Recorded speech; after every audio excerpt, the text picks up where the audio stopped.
Une explosion digne d'une bombe nucléaire et une attaque massive contre une usine pétrochimique au Tatarstan. Le plus grand assaut sur Slaviansk depuis le début de la guerre, les champs sont jonchés de cadavres d'occupants, des dizaines de chars brûlés. Gémissements dans le camp russe, les correspondants de Guerre Z appellent massivement Poutine à arrêter la guerre. Le monde va se retrouver sans Internet. L'Iran frappe les entreprises de télécommunications. Les pannes ont déjà commencé. Donald Trump a annoncé le retrait des États-Unis de l'OTAN. Tentative d'assassinat contre Poutine, c'est la panique au Kremlin. Le bunker est scellé. Quittez le Donbass d'ici 2 mois. Poutine a lancé un ultimatum à Zelensky, mais s'est fait envoyer paître. Guerre contre l'OTAN. Peskov menace d'envahir les pays baltes.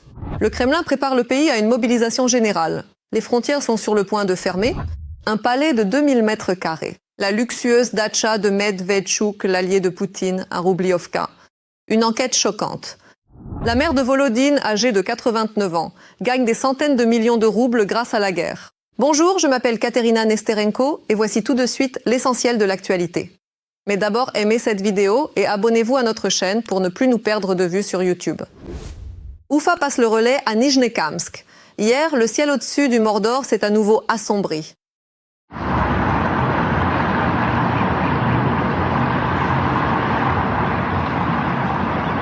Le 31 mars, dans la ville de Nijnekamsk, au centre du Tatarstan, une puissante explosion a retenti dans l'une des plus grandes usines pétrochimiques de Russie.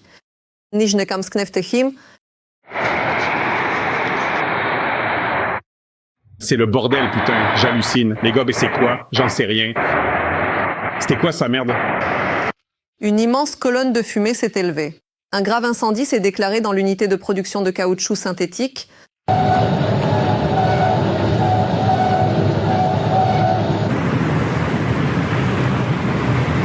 Les habitants ont entendu les premières explosions vers 13h22, mais l'alerte au drone n'a été donnée qu'à 13h54. La ville se trouve à 7 ou 10 km de l'usine. Même là-bas, dans certains quartiers, des fenêtres ont été soufflées. Je suis sur le cul. Qu'est-ce qui s'est passé, bordel? C'est la merde. Les vitres ont soudainement volé en éclats avec fracas. Même la maison a tremblé comme jamais auparavant. La cause officielle, le matériel a encore une fois fait défaut. Soi-disant une panne d'équipement et l'inflammation d'un mélange gazeux. Bon, on va faire semblant d'y croire, bien sûr. Mais réjouissons-nous un peu, car ces usines travaillent directement pour la machine de guerre russe. Leur production aide à financer la guerre contre l'Ukraine. En lisant vos commentaires, je vois que beaucoup nous regardent d'Europe, du Kazakhstan, de Moldavie et même des États-Unis. Nous, Ukrainiens, vous remercions de votre soutien et sommes fiers d'avoir des spectateurs aussi sensés. Dites-nous en commentaire de quel pays vous nous regardez. Soutient-on chez vous notre lutte contre l'empire du mal? C'est toujours un plaisir de lire vos commentaires. En attendant, nous poursuivons. La suite est encore plus intéressante. Le Kremlin espère que les troupes russes atteindront les frontières administratives de la région de Donetsk d'ici la fin de 2026. C'est ce que rapportent des sources du média RBK Ukraine au sein des milieux militaires. Cependant, les militaires ukrainiens doutent de la faisabilité de ce projet, car l'offensive russe rencontre déjà de sérieux problèmes. L'armée de Poutine subit de lourdes pertes en tentant d'intensifier ses assauts et ne parvient pas à remplir ses objectifs dans les régions de Soumy, Kharkiv et Donetsk, reportant à nouveau ses opérations. C'est ce qu'a déclaré le président Volodymyr Zelensky après le rapport du commandant en chef des forces armées, Oleksandr Syrsky. Dans la direction de Sloviansk, nos soldats ont stoppé le plus grand assaut motorisé russe depuis le début de l'année. La 81e brigade aéromobile du 7e corps des troupes d'assaut aéroportées, avec des unités voisines, a repoussé l'attaque ennemie. Les occupants ont lancé 16 motos dans la bataille, par groupe de 3 ou 4 unités. Grâce à une détection rapide, la percée a été stoppée et l'infanterie qui avait sauté des motos a été éliminée. Dans la direction de Lyman, nos troupes poursuivent leur contre-offensive dans la région de Yampil. Elles ont progressé et ne cessent d'en expulser les occupants. Selon Bloomberg, la Russie prépare une nouvelle offensive pour les mois à venir. Les négociations sont dans l'impasse. L'attention des États-Unis s'est portée sur le Moyen-Orient et les espoirs d'une solution diplomatique s'amenuisent. L'Ukraine s'attend à une intensification des combats au printemps, notamment vers Sloviansk et Kramatorsk. S'il n'y a pas de percée, Moscou pourrait intensifier ses frappes sur les infrastructures critiques. Les experts estiment que la guerre pourrait encore durer 1 ou 2 ans. L'objectif principal de la Russie pour 2026 est de s'emparer totalement du Donbass pour renforcer sa position de négociation. Pour ma part, je ne cesse d'admirer le courage et l'héroïsme des soldats ukrainiens. Ils tiennent le front et font face à une immense horde qui les surpasse largement en nombre.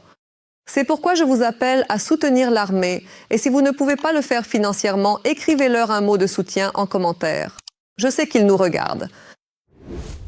La dénazification et la démilitarisation semblent avoir échoué. Il est temps de limiter les dégâts et de mettre fin à l'opération spéciale. C'est ce que clament déjà ouvertement de nombreux correspondants de guerre pro-russes. Une certaine Anna Dolgareva admet de fait que les objectifs fixés par le Kremlin sont inatteignables. La conclusion est très pragmatique. Un arrêt sur la ligne de front et la fin de la guerre. Nous comprenons tous déjà très bien que la dénazification et la démilitarisation de l'Ukraine n'ont pas vraiment réussi. Parce que pour concrétiser, oui, pour ainsi dire, ces concepts, eh bien, il nous faudrait prendre Kiev et je ne vois pas trop... Enfin, c'est très compliqué, disons-le comme ça. Voilà, je ne pense pas qu'on prendra Kiev, je ne pense pas qu'on prendra même Kharkiv. Et oui, on doit réaliser que voilà, on s'est investi, qu'on a obtenu ça. Oui, on a libéré la majeure partie du Donbass. Peut-être que, oui, parmi les objectifs à court terme qu'on va poursuivre, il y a la libération de tout le Donbass. Même si, encore une fois, c'est plutôt une histoire symbolique et médiatique qu'une nécessité absolue. Et ce n'est plus un simple bug dans le système de l'optimisme Z, mais une fissure durable. De tels aveux se font de plus en plus entendre de la part de ceux qui, hier encore, suivaient la rhétorique officielle du Kremlin. Dans ce contexte, les rapports de victoire sur des percées mythiques et de nouvelles conquêtes commencent à paraître particulièrement étranges. Ils sont de moins en moins convaincants, démentis non plus par la critique extérieure, mais par leur propre milieu de propagande. Le monde pourrait se retrouver sans Internet. L'Iran frappe directement les entreprises de télécommunications. Le 1er avril, des missiles iraniens ont frappé le siège de Batelco à Bahreïn. C'est la plus grande entreprise de télécommunications du pays. On y trouve aussi d'importants serveurs d'Amazon Web Services, AWS, qui est le véritable fondement de l'Internet mondial. C'est là que reposent les banques, les sites, les applis et de nombreux services dans le monde entier. De telles frappes comportent de graves risques et peuvent causer des pannes de réseau massives, des problèmes de paiement, de services en ligne et même de systèmes entiers dans différents pays. Donald Trump a déclaré qu'il envisageait sérieusement le retrait des États-Unis de l'OTAN. Selon lui, il envisage cette étape après que l'Alliance a refusé de soutenir l'opération militaire américaine contre l'Iran. Pour rappel, dans une interview au Télégraphe, Trump a qualifié l'OTAN de tigre de papier. Il a souligné que les États-Unis aidaient l'Ukraine pour l'Europe, mais que les Européens n'ont pas rendu l'appareil au Moyen-Orient. Certes, Trump a déjà souvent fait de telles déclarations lors de son premier mandat, donc beaucoup restent sceptiques face à ses propos. Et vous, qu'en pensez-vous? Les Américains vont-ils vraiment quitter l'Alliance ou est-ce juste une nouvelle menace? Désormais, de nouvelles menaces et conditions se font entendre. Les Russes exigent que l'Ukraine retire ses troupes du Donbass d'ici 2 mois. C'est ce qu'a déclaré Zelensky. Le président a noté que la question des territoires reste cruciale dans les négociations. L'Ukraine se montre prête à des compromis, mais seulement dans des limites qui ne nuisent pas à sa souveraineté. Pendant ce temps, Moscou avance sa propre vision de la fin de la guerre. Maintenant, il y a de nouveaux délais. Ils ont dit que, dans 2 mois, c'est la dernière info, ils s'empareront de l'Est de notre pays en 2 mois, pour les citer, du Donbass. Et donc l'Ukraine a 2 mois pour se retirer, et alors la guerre se terminera. Et si l'Ukraine ne se retire pas d'ici 2 mois, la Russie prendra le Donbass, et ensuite il y aura d'autres conditions. Les Russes déclarent, soit l'Ukraine retire ses troupes, soit ils prennent tout le Donbass par la force en 2 mois. Bien qu'en 12 ans, ils n'y soient jamais parvenus. En réponse, le président a souligné que l'Ukraine est prête à un cessez-le-feu sur les positions actuelles. C'est déjà une position de compromis forte pour passer à une solution diplomatique. Actuellement, Zelensky annonce des pourparlers aujourd'hui avec les Américains pour un cessez-le-feu, au moins pour Pâques. Demain, une discussion en format vidéo était prévue avec la partie américaine. Je m'y joindrai. Ils me l'ont aussi demandé. J'en ai discuté cette nuit avec le secrétaire général de l'OTAN, Mark Rutte. On a convenu que lui, moi, Witkoff, Kouchner, Lindsey Graham et d'autres discuteront d'où on en est et de la proximité d'accords trilatéraux. Et vous, croyez-vous à une trêve pour les fêtes de Pâques? Dites-le nous. Au lieu d'une trêve pascale, des drones russes sur les maisons et les villes ukrainiennes. Dans la nuit du 1er avril, l'État terroriste a lancé plus de 300 drones d'attaque sur l'Ukraine. Nos forces de défense aérienne en ont abattu la plupart, mais quelques cadeaux sont passés. À Loutsk, un drone russe a frappé un immeuble d'habitation. Le jour suivant, s'est littéralement transformé en nuit. Toute la ville a été enveloppée d'une épaisse fumée. Les Russes ont frappé exclusivement des cibles civiles. Un terminal de Nova Pochta et des entrepôts alimentaires ont été détruits. Les habitants sont priés de fermer leurs fenêtres à cause de l'épaisse fumée. Cette nuit, des drones russes ont aussi attaqué la ville de Khmelnytsky. Un incendie s'est déclaré sur le site d'une des entreprises. Heureusement, il n'y a eu ni mort ni blessés. Les régions de Dnipropetrovsk, Poltava, Odessa et Kharkiv ont aussi été frappées. L'attaque de drones s'est poursuivie durant la journée du lendemain. Ce matin, la Russie a frappé des infrastructures critiques en Transcarpathie. Des coupures d'électricité y ont commencé. De plus, des retards de trains massifs ont débuté dans tout le pays. Les barbares russes ont largué des explosifs depuis un drone sur une voiture civile à Kherson. 2 femmes qui se trouvaient dans le véhicule ont été tuées. Le conducteur, blessé, a été transporté à l'hôpital. En cette 5e année de guerre totale, la Fédération de Russie peine à recruter. Le Kremlin pourrait recourir à la mobilisation forcée, selon l'Institut pour l'étude de la guerre. Peskov nie tout, bien sûr, mais cela semble confirmer qu'une mobile hécatombe générale va débuter. Les détails dans notre reportage. Pendant que le dictateur du Kremlin raconte depuis son bureau douillet que les Russes font la queue pour s'engager, nos gars y vont volontairement, ils y vont d'eux-mêmes. Notre recrutement, vous savez, ils en capturent 30 000 en ce moment, n'est-ce pas?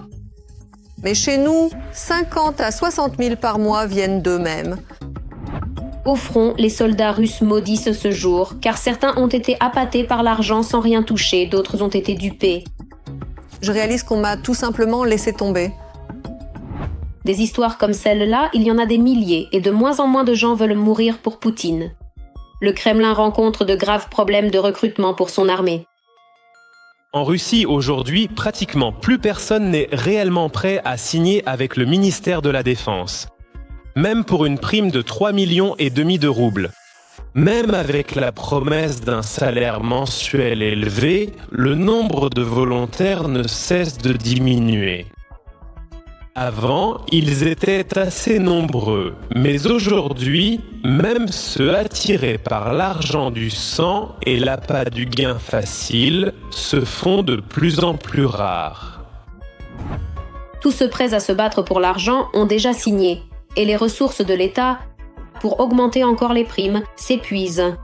La hausse des aides sociales et des avantages ne fait que confirmer, le niveau de recrutement chute rapidement, et le Kremlin doit trouver de nouveaux moyens de garder les gens dans l'armée. Fin 2025, début 2026, le taux moyen de mobilisation mensuelle en Russie est de 20 à 22 000 personnes. C'est à peu près le chiffre de décembre, janvier et février, respectivement pour les années 2025 et 2026.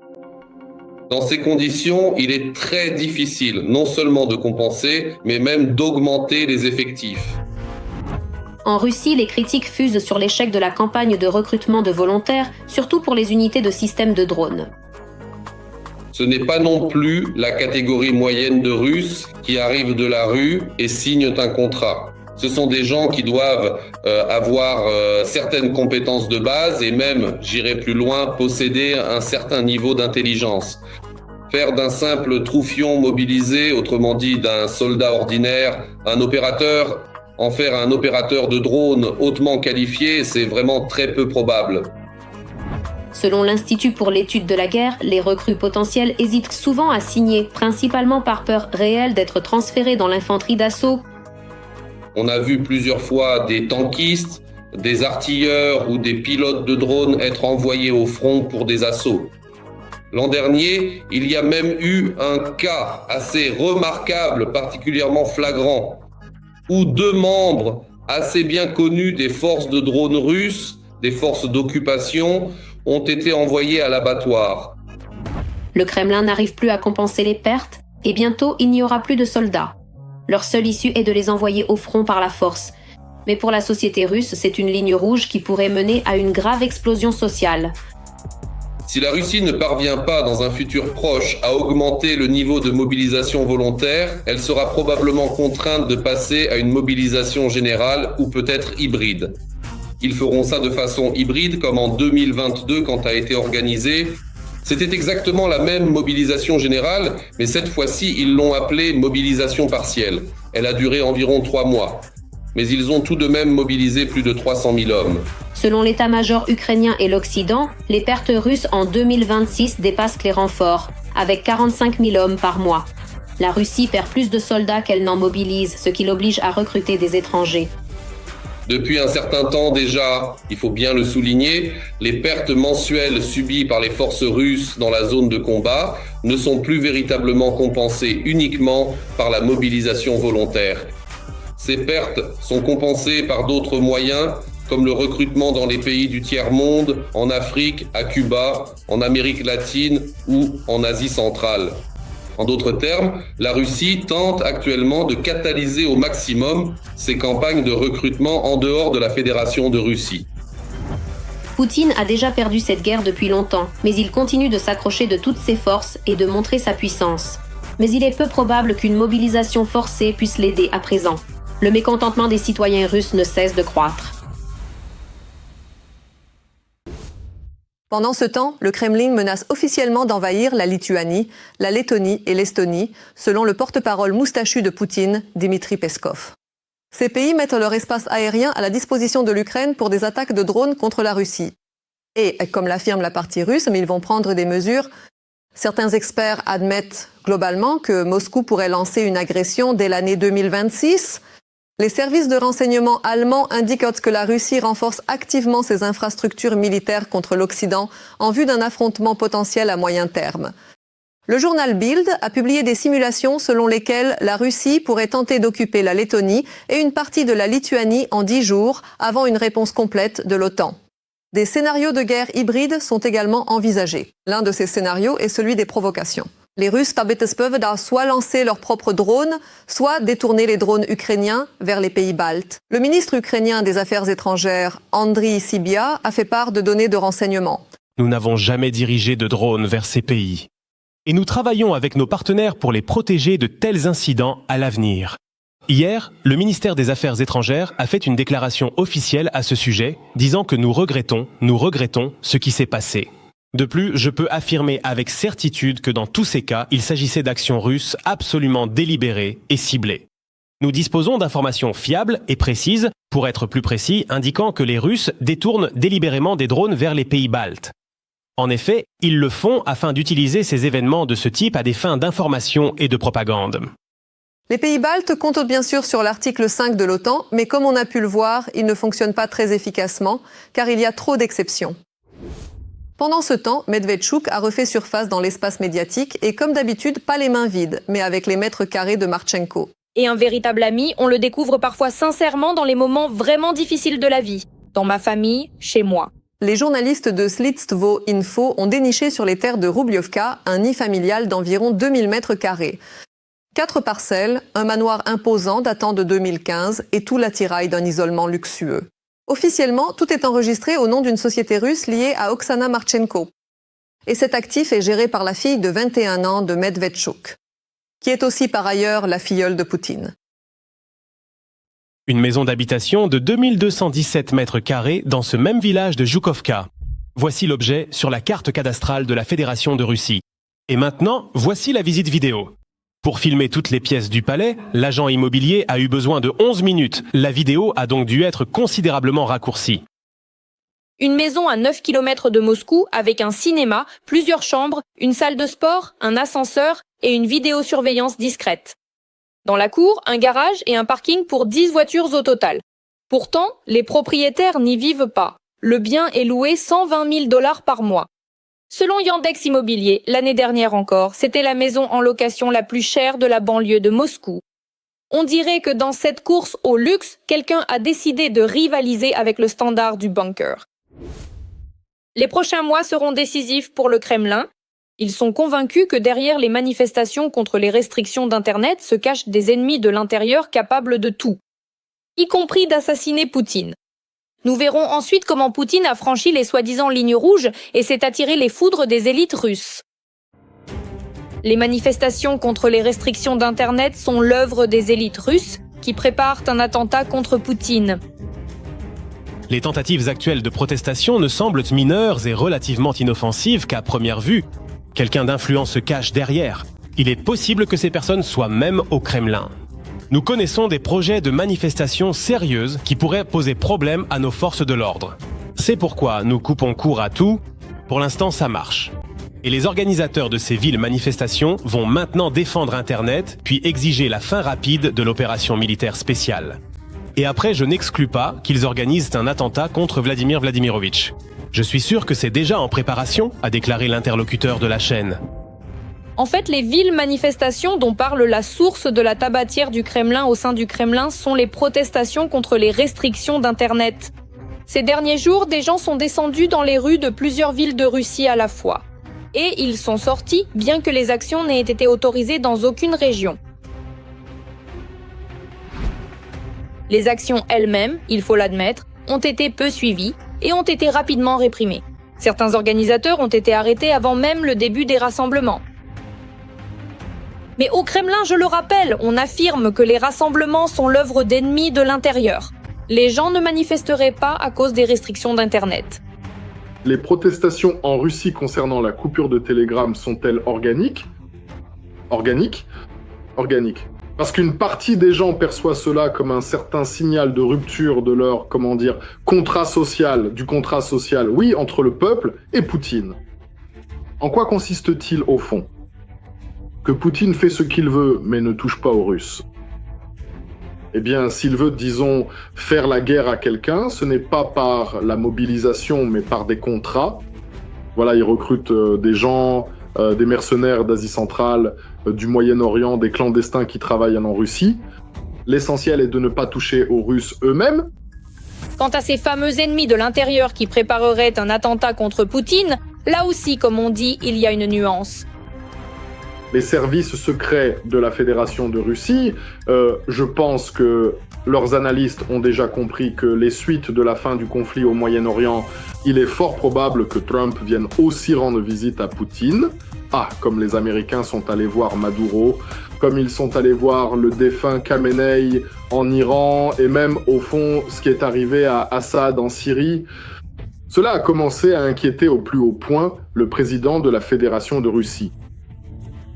Et encore une fois, il a commencé à se terrer profondément, plus encore qu'avant, dans ses bunkers. Remarquez qu'après l'allocution enregistrée de Poutine pour le 8 mars, quand il a prononcé ce discours bizarre, il n'est plus apparu, pas une seule fois, dans l'espace public. C'est très révélateur du fait qu'il nourrit de sérieuses craintes pour sa propre sécurité. Mais il faut bien rejeter ces craintes sur quelqu'un, n'est-ce pas ?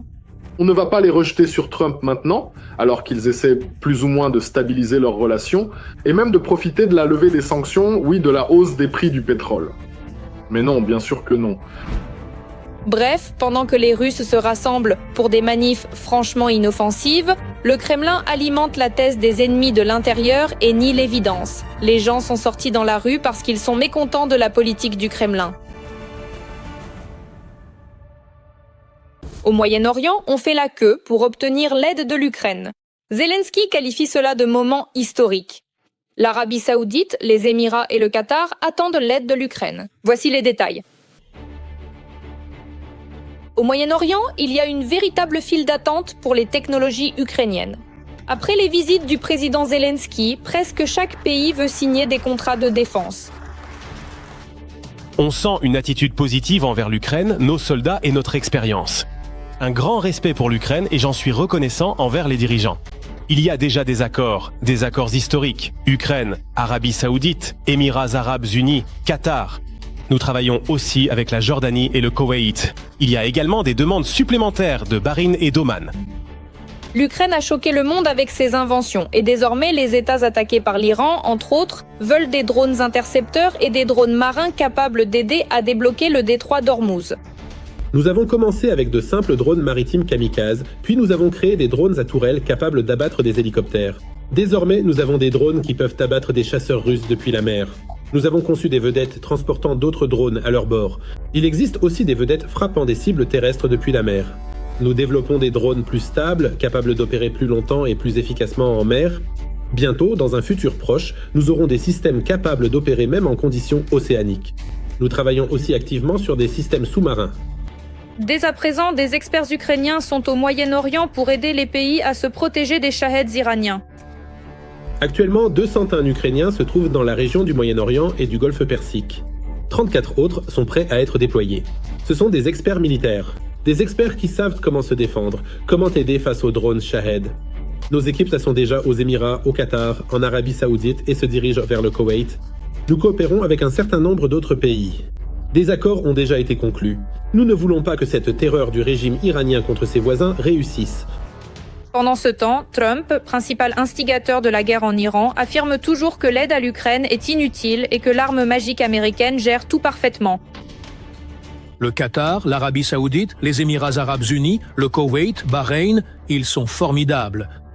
Ils étaient armés de missiles, on a ouvert le feu contre eux, personne n'aurait pu imaginer que cela arriverait. 1400 missiles ont visé les seuls Émirats. Mais heureusement, ils possédaient l'arme antimissile la plus puissante de l'histoire, le Patriot. Et tous les missiles ont été abattus. Récemment, 101 missiles ont été lancés contre l'une de nos installations. Ils volaient à 2000 miles à l'heure et chacun d'eux a été abattu et est tombé en mer.